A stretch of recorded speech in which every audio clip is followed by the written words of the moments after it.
Cirugía de guerra, un tema tanto controversial cuando lo escuchamos, pero importante estar preparados. Y su salud militar se desdobla en tiempos de paz y en tiempos de excepción.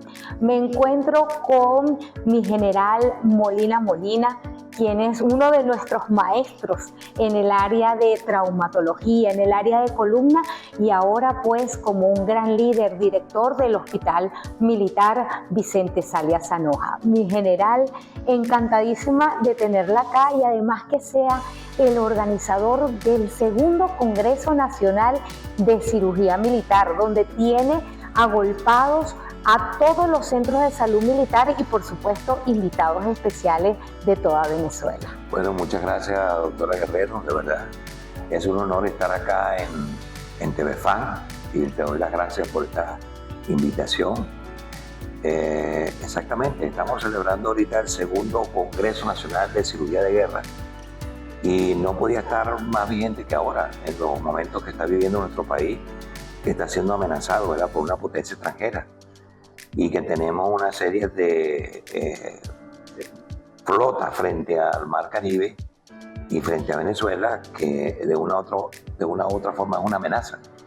Y nosotros venimos organizando este congreso ya desde principios de año. Este es un congreso prácticamente cumpliendo la directriz de nuestro general de división, Enio Flores León, como director de Salud. Venimos organizando este congreso y es importante porque ya viene el Hospital Militar Vicente Salia, ya tiene una historia que contar en lo que va de 2 años para acá, transitando todo el territorio nacional, desde la línea de facto hasta Maracaibo. Quiere decir, hemos rodado unos cuantos kilómetros cumpliendo las órdenes de nuestro comandante en jefe y presidente constitucional de la República Bolivariana de Venezuela, la Fuerza Armada unida con su pueblo en esa perfecta unión popular, militar, policial, llevando la salud, que es la parte más álgida pues, de nuestro pueblo venezolano. Guerreros de batas blancas, como nos hemos denominado, sí. Pero ¿cuál es la diferencia, para poner el contexto al pueblo venezolano, de esa cirugía que podemos tener nosotros en el hospital, electiva, una cirugía de emergencia, a la cirugía de guerra? Bueno, es muy importante porque las cirugías de guerra generalmente son celebradas, se realizan en ambientes muy cruentos, ambientes violentos. Pero también nosotros tenemos que estar entrenados porque permanentemente hacemos ejercicios militares, donde cual muchos de nuestros combatientes sufren lesiones importantes. Hay que recordar que nosotros estamos enlazados en forma muy estrecha con el sistema de defensa territorial, como es el Comando Estratégico Operacional, y hemos estado acompañando en la burra de combate. Por lo tanto, allí la orden que tiene mi general en jefe y comandante estratégico operacional, Domingo Antonio Hernández Lares, es el combate de todos esos grupos delictivos que de una u otra forma trafican drogas y también extorsionan a nuestro pueblo venezolano. Entonces ahí está el Hospital Militar Vicente Salia y la Red Sanitaria Militar de Salud ahí detrás cuidando a nuestros combatientes. Generalmente el teatro de la guerra es un teatro cruento, ahí el tiempo cuenta. Y por eso es que nosotros hemos celebrado este congreso y hemos tenido la oportunidad de compartir experiencias con diferentes especialistas de renombre nacional e internacional que han participado dándonos su experiencia en cuanto a las heridas sufridas en el teatro de la guerra. Afortunadamente todavía nosotros no hemos enfrentado una guerra de un tamaño grande, pero es importante nosotros estar preparados para el teatro de la guerra, porque hay que recordar que allí también asisten médicos que están en formación, educación médica continua, que reciben conocimiento sobre lo que son las lesiones en el teatro de la guerra. Así es, mi general, y hemos visto en la palestra más de 18 ponencias, pues tratando al ser humano como es multidimensional, transdisciplinariamente, pero nosotros enlazados en los hospitales quirúrgicos móviles, también es cierto que para estar montado allí, que ya vamos a dar un paseo quizás por uno de ellos para que lo conozcan los televidentes, ¿cambia la cirugía? ¿Hay cambios en los quirófanos? ¿Es lo mismo estar allí que estar en un hospital? No es lo mismo porque en los hospitales tenemos toda la mano. En los hospitales generalmente todo es planificado, todo está a la mano.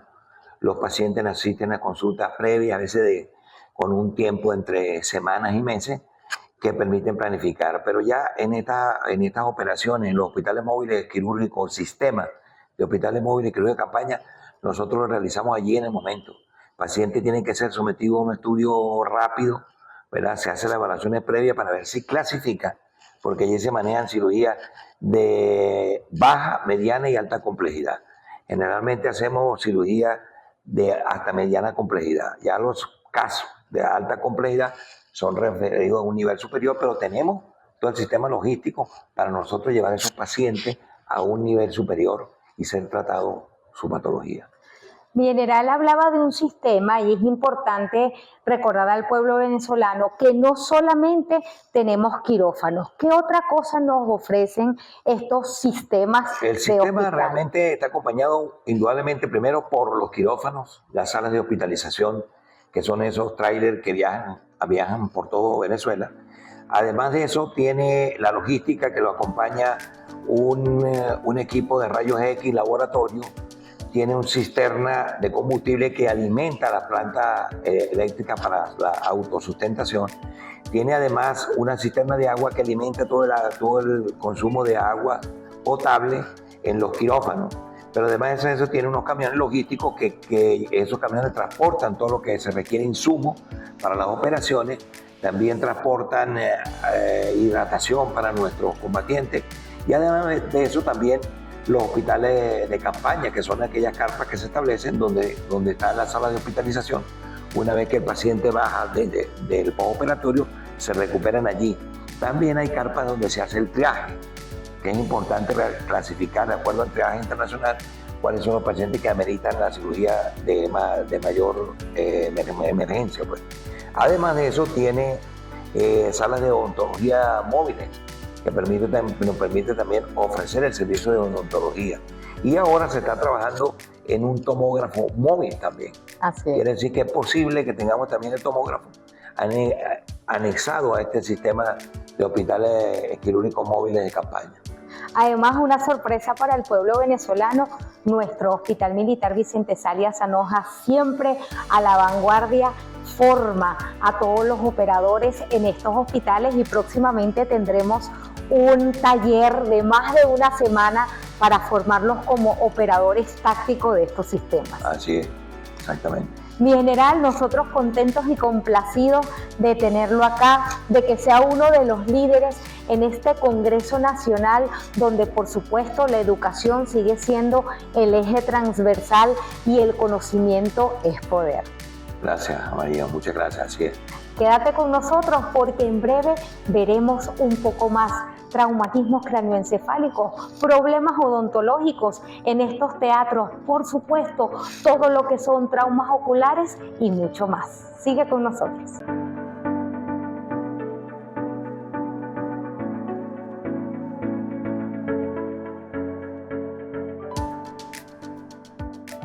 Y por supuesto, todo el mundo quiere tener esa sonrisa, no voy a decir la marca, pero es importante.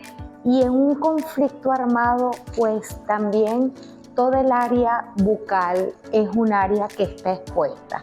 Me encuentro con mi coronel Cristancho, quien es el jefe de odontología del Hospital Vicente Salia Anoja. Mi coronel, ¿cuántas heridas en el área de la boca, en el área odontológica, se produce en un conflicto, no solamente un conflicto armado, sino en un estado de decepción, una revuelca o algún conflicto de orden interno, que muchas veces pues es un área que puede estar expuesta desde una herida por arma de fuego, por arma blanca, golpes con objetos contundentes? Bueno, sí, en los conflictos armados, catástrofes naturales, todo eso, los traumatismos maxilofaciales son muy frecuentes. Generalmente una parte que está más expuesta es la cara. Podemos usar cascos protectores que nos protegen cierta parte de la cara. Podemos usar lentes protectores, también protegen algunas partes, pero siempre queda alguna parte expuesta muy propensa a recibir traumatismo. Heridas de arma de fuego, explosiones, traumatismos de cualquier tipo, es muy propenso, son bastante frecuentes, y hasta caídas de un vehículo. Le salió un vehículo, puede pegar la cara en una piedra, cualquier traumatismo, bastante frecuente. Bueno, para eso contamos con los cirujanos maxilofaciales, que son odontólogos que realizan un posgrado bastante complejo, hacen operaciones bien complejas. Ellos se encargan de, vamos a decir, de unir esas fracturas o esos traumatismos que vienen en diferentes grados. Hay el EFOR 1, el EFOR 2, el EFOR 3, dependiendo del sitio de la fractura. Previamente a eso, bueno, los cirujanos se encargan de evaluar al paciente y hacer un reconocimiento inicial para más o menos establecer los sitios de fractura, posibles consecuencias, y a partir de ellos van generando sus tratamientos quirúrgicos, inmovilizaciones, colocación de placas, tornillos, etc. También podemos encontrar traumatismos dentarios, que como usted dice son frecuentes, más allá de aquella herida de mayor envergadura. Cuando una persona en un terreno, digamos en el teatro, por ejemplo, de la guerra, tiene un traumatismo dentario, ¿qué hacer con ese traumatismo? Que dicho sea de paso, creo que es muy frecuente en cualquier momento de la vida. Sí.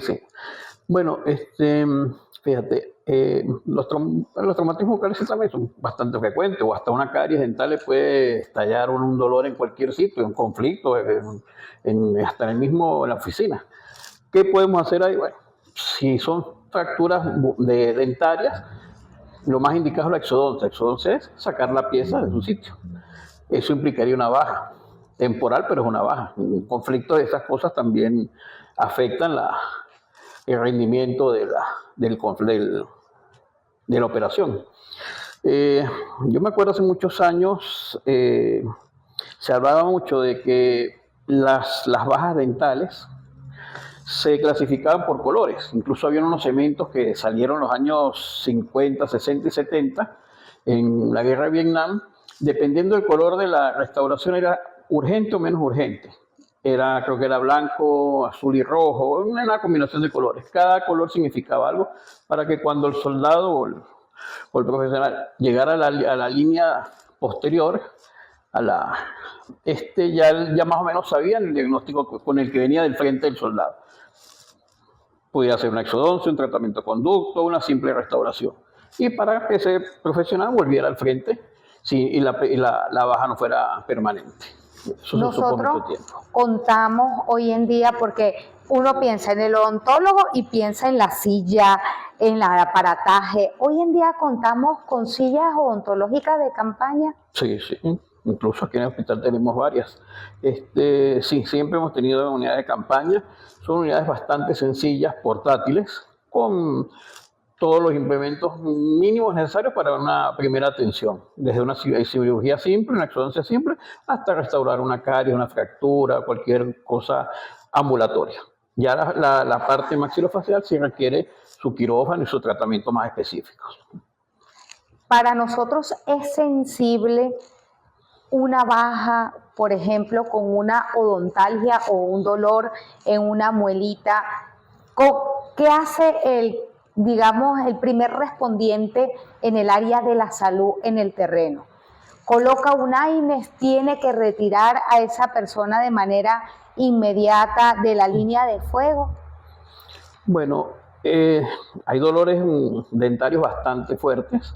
Una pulpitis aguda, los dolores son insoportables. Hay dolores que se pueden manejar con la analgesia perfectamente. Ahorita también hay bastantes anestésicos tópicos que se pueden usar momentáneamente.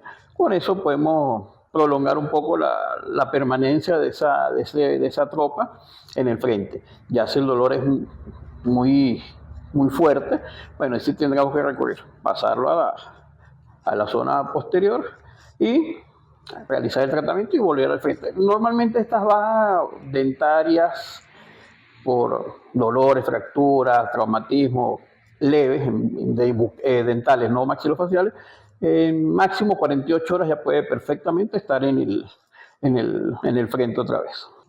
Bueno, normalmente cuando se mandan a esa personal para las URRAs o para cualquier actividad fuera de la ciudad, lo recomendable es que el personal pase primero por odontología para hacer una evaluación, hacerle lo que haya necesidad para que el soldado o el profesional ya salga sin ningún problema. De los hábitos de higiene normales, inclusive en el frente, el cepillado diario donde se pudiera, donde correspondiera, porque a veces la misma dinámica de estar en un conflicto armado muchas veces no da chance ni de afeitarse, ni de lavarse los dientes, ni nada, pero dentro de las posibilidades es lo más recomendable. Siempre un cepillado, así sea con agua, vale. Incluso yo estuve en sitios de estudiantes haciendo pasantías en regiones de indígenas.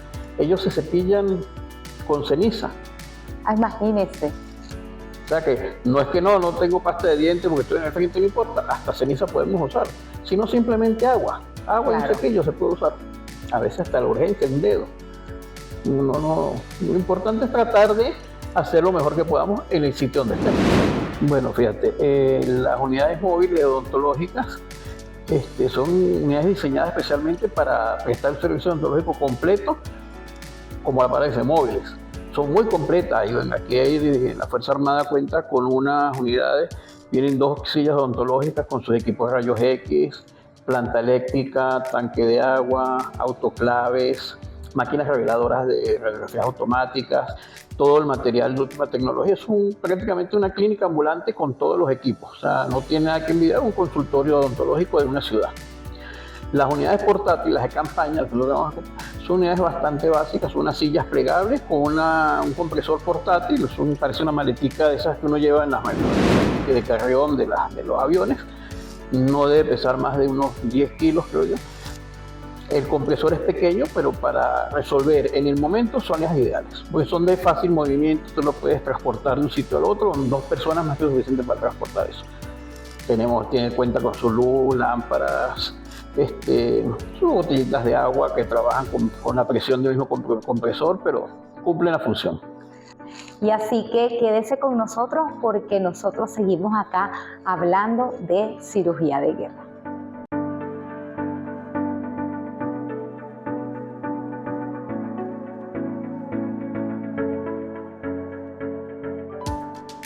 Y por supuesto, uno de los sentidos, yo no diría el más importante, mi querida doctora, pero de verdad que hay veces que cruza y es la parte de la vista.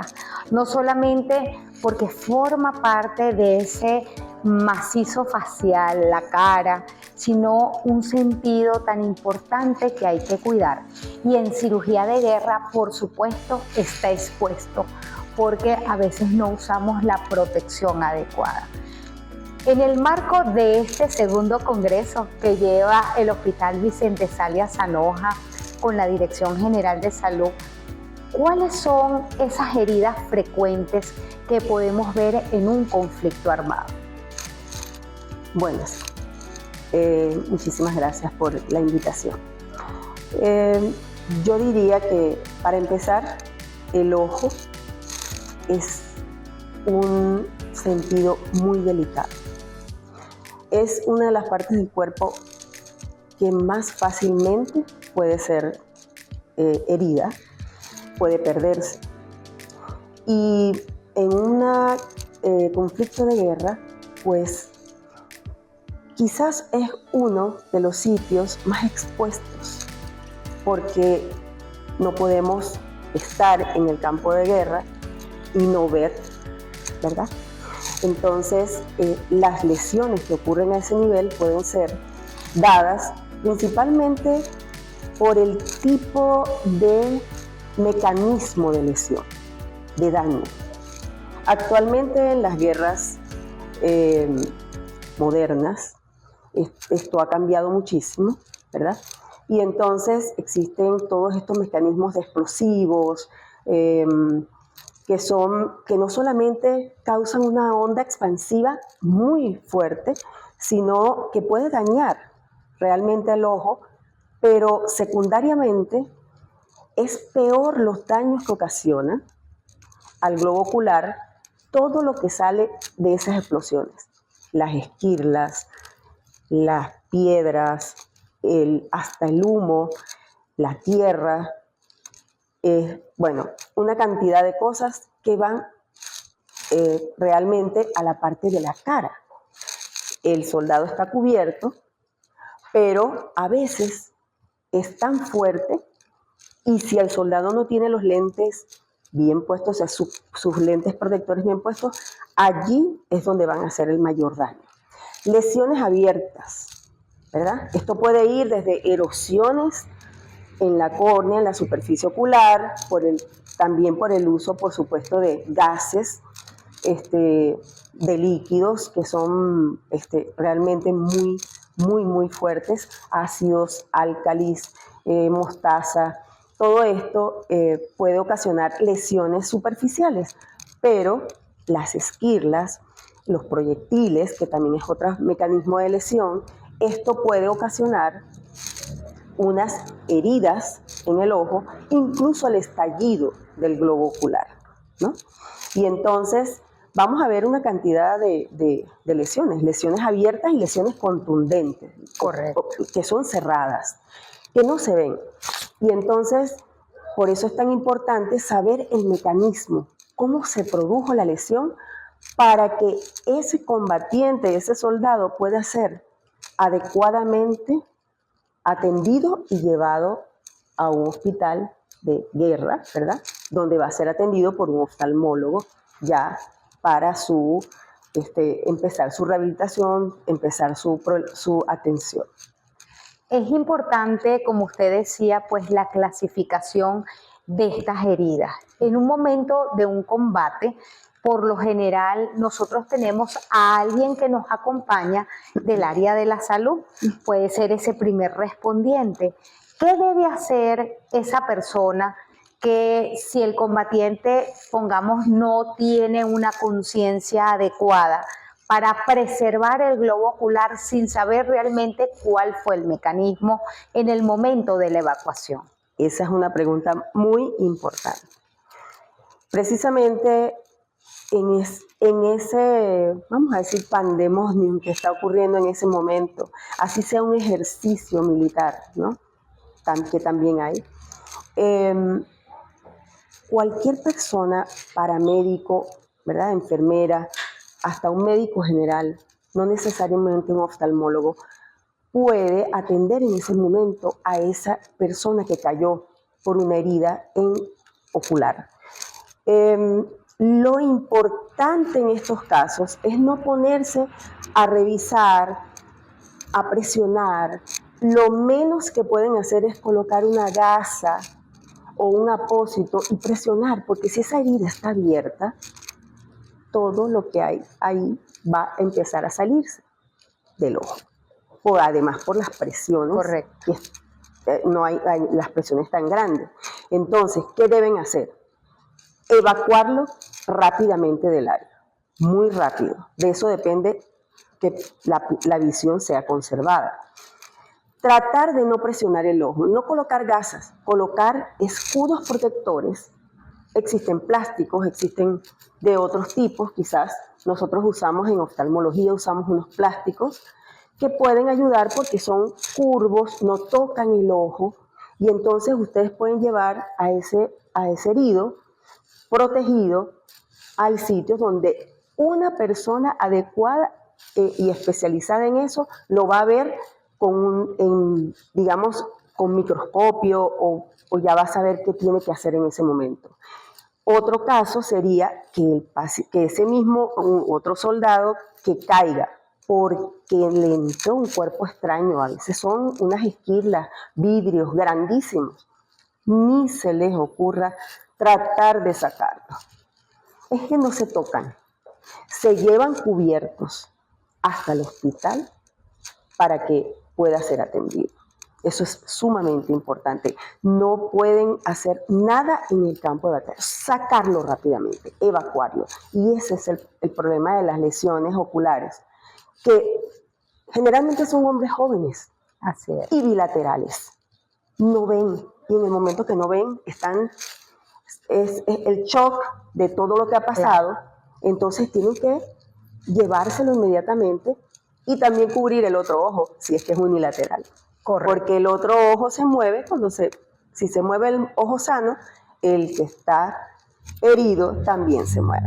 Eso es muy importante, eso es crucial no solamente en el campo de batalla, sino en el día a día, en la cotidianidad para nosotros. Mi querida doctora, decirle como manera preventiva, ¿cómo podemos cuidar nuestra visión en estos momentos de excepción, como usted dice, que a veces se vive este pandemonio y que quizás nosotros en las manos a veces podemos tener algún irritante? ¿Cómo cuidar nuestros ojos? Pues les confieso que aquí podríamos pasar todo el programa, pero por supuesto puntualizar allí para que sepan nuestros televidentes qué hacer. Bueno, yo diría que la prevención es muy importante, por supuesto. En cuanto al personal que está en combate, pues todos, hasta los que están ahí a manera de paramédicos, médicos, lo que sea, tienen que tener una protección adecuada, una buena protección. Sus gafas balísticas, que eso es, el 90% se salvan por eso. Y los que no se les salvan los ojos es porque no las tienen puestas, porque se les salieron y no se las pusieron adecuadamente. Eso es muy importante, no solamente en guerra, en sus ejercicios militares normales, porque como te digo, ese es el área más delicada. Correcto. Pero si tú me dices que si ustedes tienen en las manos algo, pues mira, los párpados también forman parte de esa área delicada, ¿no? Yo diría que, bueno, lo ideal es poner, si tienen a la mano, bueno, el personal paramédico tiene que tener guantes, tiene que tener todo eso, para poder evitar, pues, que algo vaya a entrar o vaya alguna sustancia al ojo que ya está herido. La verdad, para mí lo más importante es que todos estén cubiertos, que ahí mismo no los van a hacer ninguna limpieza y que después ya se encarguen, si el hospital está muy lejos, si tienen que cubrirlos con antibióticos, con antiinflamatorios y todo esto para que pueda llegar a su sitio y ser atendido. Así es, y ustedes quédense allí porque este programa tiene mucho por aprender y nosotros contentos. Gracias por acompañarnos y darnos estos tips para estos momentos de excepción.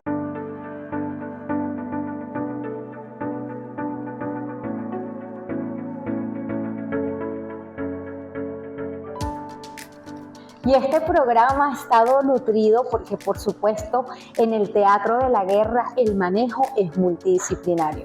Y no podemos dejar atrás todo lo que es la esfera de la otorrinolaringología, el trauma acústico como un evento especial. Me encuentro con el doctor Leopoldo Hostos. Mi querido doctor, gracias por acompañarnos y hablar un poco de ese sentido tan especial que es el auditivo, que lo tenemos presente todos los días, pero quizás a veces no cuidamos.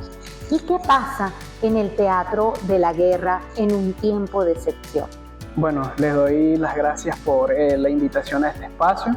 En el marco, el día de hoy, celebrando el último día académico del Segundo Congreso Nacional de Cirugía de Guerra, donde hemos abordado distintas patologías, obviamente, que se pueden evidenciar en el campo de guerra, y me siento honrado de estar hoy aquí representando al servicio de otorrinolaringología, hablando de una patología que tal vez no podemos evidenciar de forma externa, pero que afecta mucho la calidad de vida de todas las personas que hacen vida en la Fuerza Armada, como lo es el trauma acústico y la consecuencia que esto lleva, que es la hipoacusia.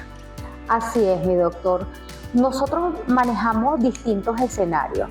Por ejemplo, una explosión, donde esa onda expansiva aturde y quizás en el momento, como para poner en contexto al pueblo venezolano, sientes un pitico y de repente dejas de oír o escuchas más bajo, una hipoacusia. ¿Qué pasa en ese sentido tan importante como es el auditivo cuando hay una explosión? Bueno, creando un poco de contexto para las personas que no forman parte de la vida médica, el ser humano en su vida cotidiana se expone a una gran cantidad de ruidos. Digamos de alguna forma, en el teatro de la guerra, el el umbral o el límite normal en el que está nuestro rango de audición es más elevado. Un ser humano en su vida cotidiana normalmente se expone a ruidos de aproximadamente hasta 60 a 80 decibeles. Es el rango normal de audición. En el campo de batalla, por ejemplo, donde hay explosiones, donde hay detonaciones de arma de fuego, se puede exponer a ruidos que van entre los 140 y 160 decibeles. Obviamente esto afecta el órgano auditivo y puede lesionarlo. Entonces, claro, aquí es donde vamos a evidenciar los problemas que pueden ser de forma inmediata si son ruidos por encima de 160 decibeles o puede evidenciarse en el mediano o largo plazo, afectando obviamente la calidad de vida. Cuando es de forma inmediata, ¿qué signos o síntomas puede tener ese paciente para correr a pedir ayuda en un caso especial? Bueno, usted habló de un síntoma muy importante, el pitico, que médicamente se denomina tinnitus, ¿sí? Esto lo genera la onda expansiva, la onda de alguna explosión afecta la membrana timpánica, que es la que permite transmitir los ruidos desde el exterior al interior y poder generarlos pues, en nuestro sistema nervioso central, en el cerebro. Pero esta gran explosión hace que la membrana timpánica se mueva con fuerza. Obviamente hay un mecanismo fisiológico de audición que es una cadena de huesecillos. De hecho, son los huesos más pequeños del cuerpo y la onda expansiva hace que ellos se muevan con mucha fuerza y el síntoma principal que pueden evidenciar es el tinnitus. Es una sensación de zumbido o una especie de grillito sonando ahí en el oído y que pues obviamente genera malestar. ¿Pudiese llegar a la pérdida total del sentido auditivo en una explosión? Sí, de hecho, una explosión pudiera generar una ruptura de la membrana timpánica y esto puede llevar a una hipoacusia profunda. El detalle estará en la velocidad con la que se pueda tomar cartas en el asunto, se pueda trasladar a una persona, claro, estamos hablando del ámbito de la guerra, sacarlo del campo de combate y poder llevarlo a una asistencia médica adecuada y que podamos tomar medidas. Pues hay algunas que si se aplican de forma inmediata va a mejorar la audición. O sea, el riesgo de pérdida súbita y definitiva de la audición existe, pero hoy en día, pues con todo el avance de la ciencia, hay formas de prevenirlo. Mi querido doctor, cuando nosotros tenemos una lesión, por ejemplo, contuso cortante o quizás una lesión por arma de fuego en el sentido tan importante como es la audición, pero que él tiene una aparatología anatómicamente hablando, una lesión en pabellón auricular, quizás en el lóbulo o un poquito más interno, oído medio, oído interno.